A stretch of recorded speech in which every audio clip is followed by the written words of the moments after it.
40 oleh Bapak Saad Murdi. Assalamualaikum Pak Saad. Waalaikumsalam warahmatullahi wabarakatuh. Silakan Pak. Terima kasih Bu. A'udzubillahi minasyaitonirrajim. Bismillahirrahmanirrahim. Assalamualaikum warahmatullahi wabarakatuh. Waalaikumsalam warahmatullahi wabarakatuh. Innal hamdalillah nahmaduhu wa nasta'inuhu wa nastaghfiruh wa na'udzu billahi min syururi anfusina wa min sayyiati a'malina. May yahdihillahu mudhillalah wa may yudlil fala hadiyalah. Asyhadu an la ilaha illallah la syarikalah wa asyhadu anna Muhammadan abduhu wa rasuluh. Allahumma shalli wa sallim wa barik ala Muhammad wa ala alihi wa sahbihi wa man ihtada bi huda ila yaumil qiyamah. Qala Allah Ta'ala ba'da a'udzu billahi minasyaitonir rajim. Ya ayyuhallazina amanu taqullaha haqqa tuqatih wa la tamutunna illa wa antum muslimun. Ya ayyuhan nasu taqu rabbakumul ladzi khalaqakum min nafsin wahidah wa khalaqa minha zawjaha wa basa minhuma rijalan katsiran wa nisaa'a wattaqullaha allazi tasaaluna bihi wal arham innallaha kana 'alaikum raqiba. Ya ayyuhallazina amanu taqullaha wa qulu qawlan sadida yuslih lakum a'malakum wa yaghfir lakum dzunubakum wa may yuti'illahu rasulahu faqad faza fawzan azima. Amma ba'du fa inna asdaqal hadis kitabullah wa khairal hadi Muhammadin sallallahu alaihi wasallam wa syarrul umuri muhdatsatuha wa kullu muhdatsatin bid'ah wa kullu bid'atin dolalah wa kullu dolalatin finnar. Alhamdulillah para sahabat Al-Quran yang tergabung di Al-Hasani, marilah kita bersyukur kepada Allah Subhanahu wa Ta'ala atas nikmat iman, nikmat Islam, nikmat sunnah, dan nikmat yang lain yang tidak terhitung banyaknya yang kita peroleh pagi ini, diantaranya nikmat sehat sehingga kita dapat bertemu di Zoom Al-Hasani pagi ini. Pagi ini kita membahas surah Az-Zumar ayat 39 dan 40 di bawah bimbingan Buya Rizal didampingi oleh Ibu Eni. Selamat Bu setelah menjelaskan kepada kami akar kata kosakata yang ada dalam hal ini, mudah-mudahan bermanfaat bagi kita. Selanjutnya kita membacakan tadabbur dari ayat ini. A'udzu billahi minasyaitonir rajim. Qul ya qaumi a'malu ala makanatikum inni 'amil fasawfa ta'lamun.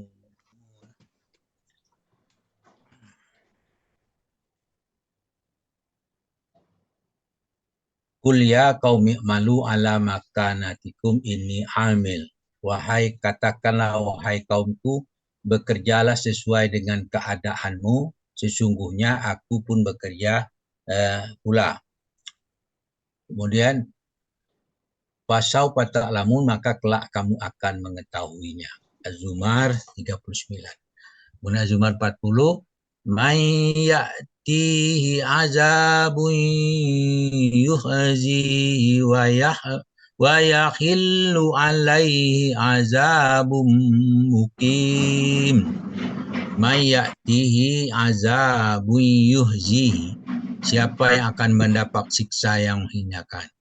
Wa yakhillu alaihi azabum mukim, dan lagi ditimpa oleh azab yang kekal. Jadi alaihi azab kepadanya, kemudian yuhzi menghinakannya, itu ada kembali kepada man, orang yang didatangi yang mendapatkan siksa. Firman-Nya, qul ya qaumi a'malu ala makanatikum inni 'amilun fasawfa ta'lamun. Di situ dikatakan, wahai kaumku, bekerjalah sesuai dengan keadaanmu, sesungguhnya aku akan bekerja pula. Gitu, sesuai. Jadi kita bekerja masing-masing oleh kaum daripada Nabi ini, kaum musyrik itu, berbuatlah sekendak hati, ya, semaunya, sesuai dengan keinginannya, dan aku pun akan berbuat demikian. Nanti kelak fasawfa ta'lamun, kalian akan mengetahui. Ayat ini setelah disampaikan mauizah kepada mereka dengan maksimal, memaparkan kepada hujah-hujah yang paling jelas dan kuat, yang tak terbantahkan, maka Allah meneguhkan Rasulullah Shallallahu Alaihi Wasallam dengan seteguh-teguhnya. Maka setelah itu semua tentu Allah memerintahkan kepada Rasulnya supaya mempersilahkan mereka mau berbuat apa saja meskipun sebentar. Mungkin sebentar lagi mereka akan jadi pemenang dan memastikan mereka pasti akan mengalami kerugian. Untuk mengetahuinya kelak maka tunggulah. Di situ surah Hud ayat 122 mengatakan wantaziru inna muntazirin. Nah, itu penjelasan dari pasal pata'lamun. Akibat itu tunggulah. Akibat perbuatan kamu sesungguhnya kami pun akan menunggu. Kenapa? Mereka sudah dibiarkan, sudah diberi dulu nasihat-nasihat, memberikan pelajaran-pelajaran, petunjuk-petunjuk, kemudian mereka tidak mau dan tetap ingkar, tetap kafir, maka dibiarkan perintah kepada Nabi, biarkanlah mereka. Gitu. Kemudian oleh karena itu, mulailah dari sekarang untuk senantiasa mengatakan kebenaran. Baik dikala serius maupun bercanda. Allah telah berfirman dalam surah Az-Zumar ayat 33, dikatakan di situ auzubillahi minasyaitonir rajim wallazi jaa'a bis-sidqi wa saddaqa bihi ulaika humul muttaqun. Orang yang membawa kebenaran, yang dimaksud di situ adalah Nabi Muhammad, dan membenarkannya, mereka itulah orang yang bertakwa. Jadi orang yang membawa kebenaran itu Nabi Muhammad, dan mereka yang membenarkannya, mereka itulah orang-orang yang bertakwa. Jadi setelah diberi hujah, diberikan pelajaran, para pengikut Nabi Muhammad, orang Islam membenarkan Nabi Muhammad, dan mereka termasuk orang bertakwa. Maka di situ jadilah kalian orang yang siddiq. Siddiq itu tercakup kata benar, jujur, dan tulus, baik dengan diri sendiri maupun dengan orang lain. Apabila engkau sungguh-sungguh dan jujur, tulus dalam menjalankan perannya sebagai hamba Allah dengan sebenar-sebenarnya, niscaya Dia, maksud Allah, menjamin kecukupanmu dan menjagamu dan memeliharamu. Allah berfirman dalam surah Az-Zumar ayat 36, bunyinya auzubillahi minasyaitonir rajim, alaisallahu bikafin abdah wa yuhawwifunaka billazina min dunih wa may yudlillahu fama lahu min had. Sudah dikatakan alaisallahu bikafin abdahu. Bukankah Allah cukup melindungi hamba-hambanya?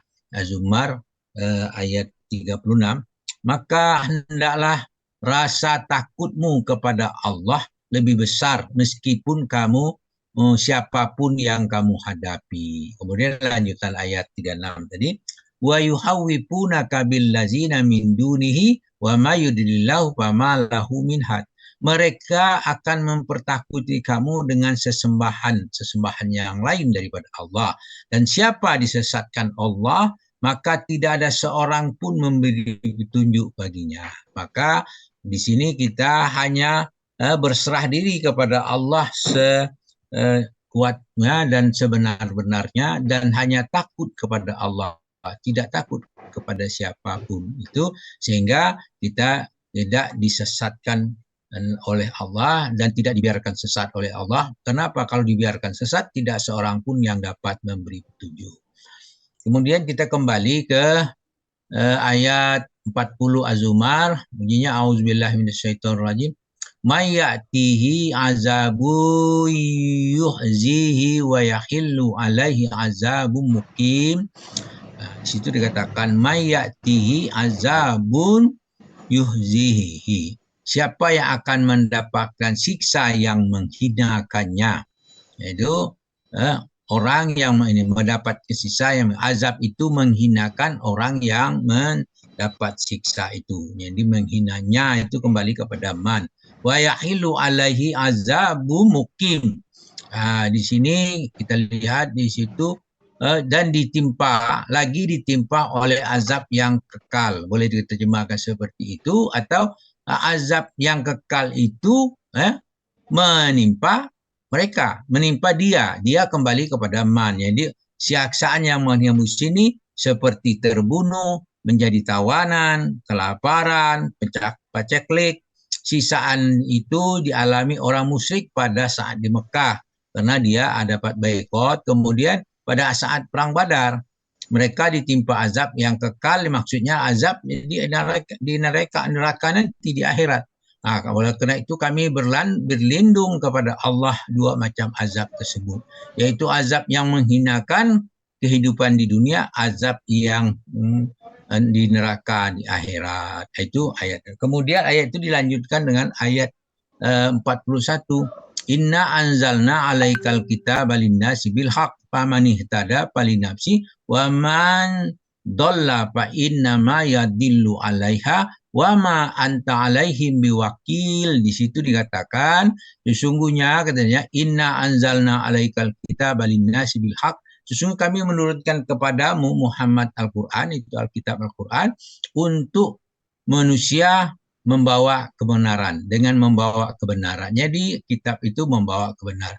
Faman ihtada falinafsi, barang siapa mendapat tunjuk maka petunjuk untuk dirinya sendiri. Wa man dhalla fa innama yadillu 'alaiha, siapa yang sesat sesungguhnya dia semata-mata sesat buat kerugian dirinya sendiri. Wa ma anta 'alaihi biwakil, dan kamu Muhammad bukanlah orang yang bertanggung jawab terhadap mereka. Maksudnya mereka, di sini mereka yang sesat. Setelah disampaikan Al-Quran, ada yang menerima, ada yang tidak. Tidak semua orang mendapat petunjuk, karena ada yang tidak mau dapat petunjuk karena dia tidak mau, enggan mendapatkan petunjuk itu. Kemudian Allah menjelaskan dalam surah Asy-Syu'ara ayat 194 dan 9394, dikatakan di situ Al-Quran ini berkaitan karena Al-Quran itu nazzala bihi ruhul amin, dia dibawa oleh ruh yang lurus, ruh al-amin, itu Jibril. Jadi maksudnya Al-Quran itu diturunkan oleh ruh al-amin, itu Jibril. Jibril yang membawanya, yang menyampaikannya kepada Muhammad.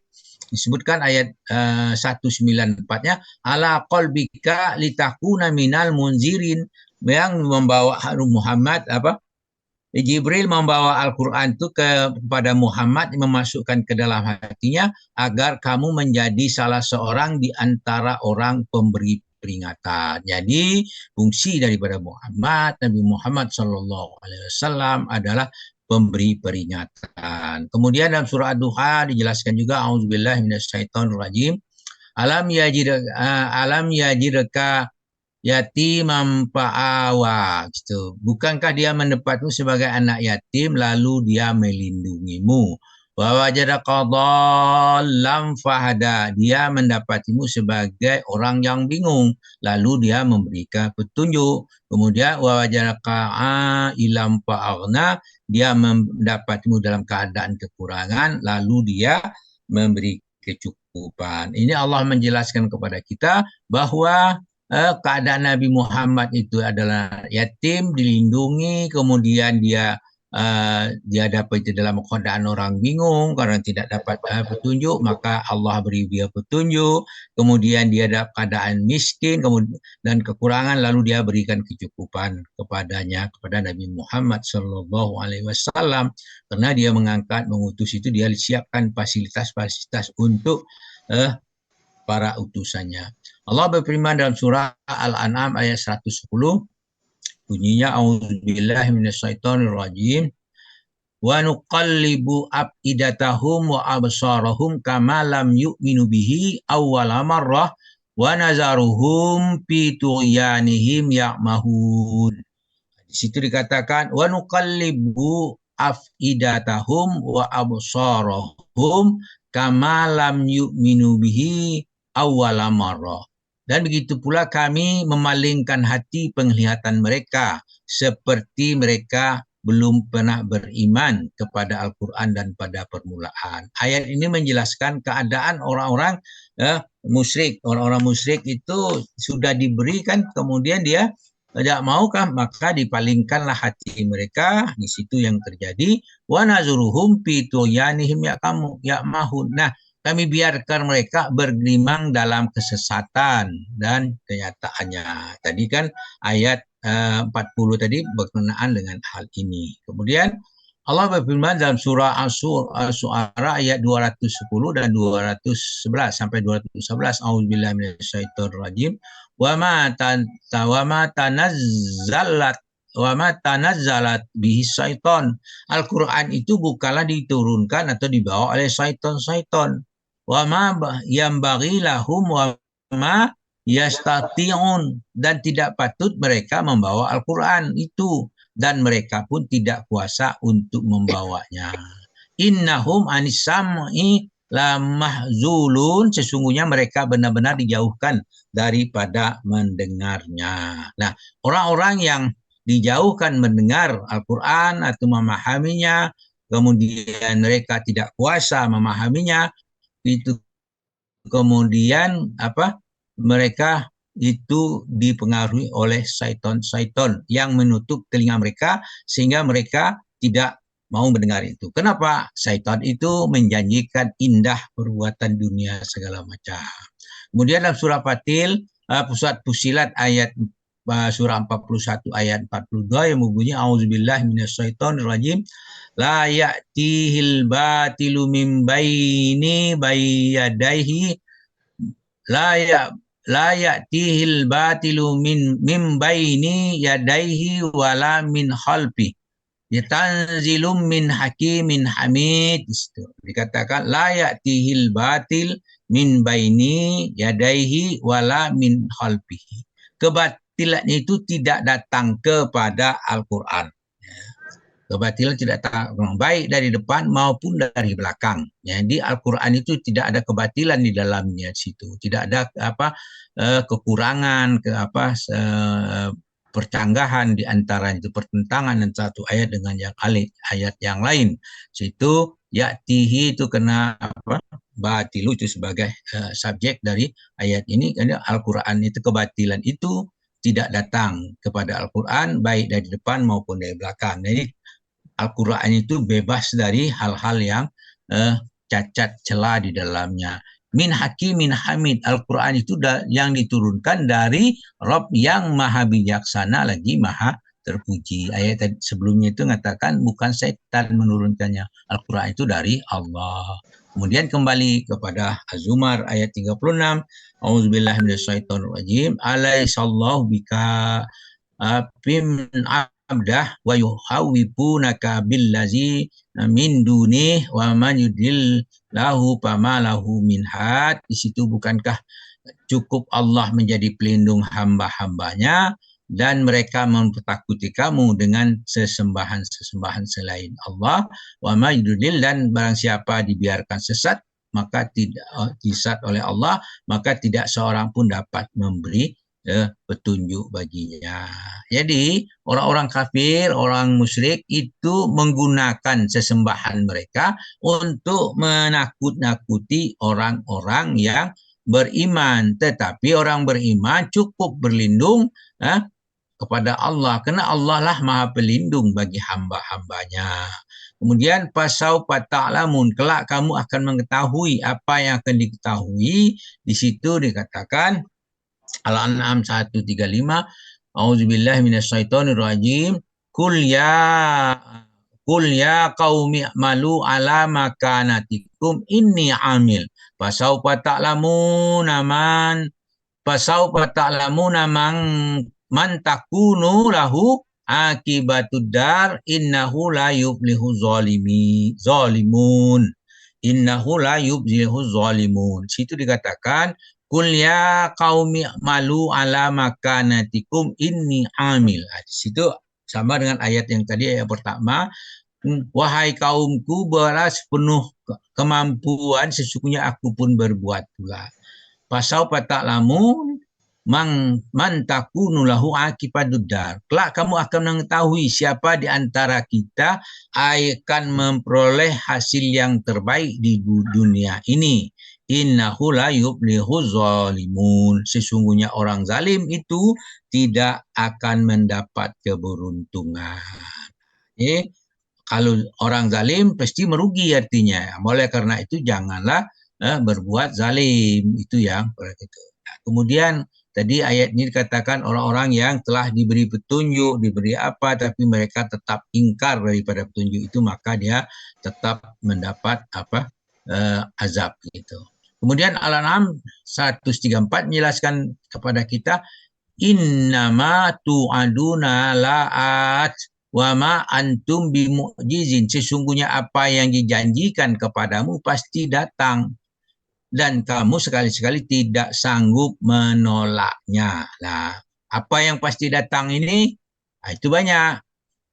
Kematian pasti datang, kemudian bagi yang berdosa azab, bagi yang berpahala dapat balasan.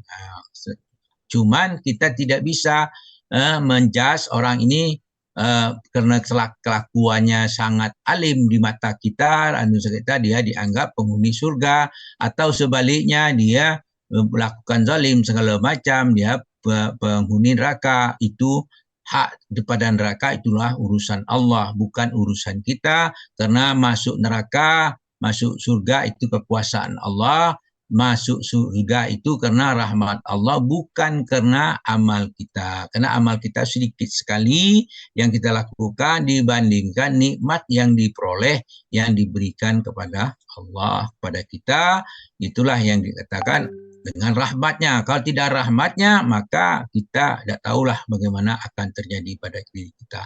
Oleh karena itu, berusahalah kita menggapai rahmat Allah itu dengan memperbanyak amal-amal soleh dan menjauhi perbuatan-perbuatan yang dia larang. Mudah-mudahan dengan kita melaksanakan seperti itu, kita termasuk orang-orang yang beruntung. Itulah, kalau orang beruntung, diharapkan kita dimasukkan Allah pada tempat yang dia kehendaki. Yang paling penting kita mendapat ridho Allah, itu yang paling penting sekali. Demikian apa yang kita diskusikan, apa yang saya bacakan ini, memberi manfaat kepada kita, meningkatkan keimanan kita, memperbaiki amal ibadah kita, dan semoga kita orang yang beruntung. Kemudian daripada itu, apa yang saya sampaikan ini tidak terlepas daripada kesalahan-kesalahan, karena kita sedang menuntut ilmu, namun kita perlu mendiskusikannya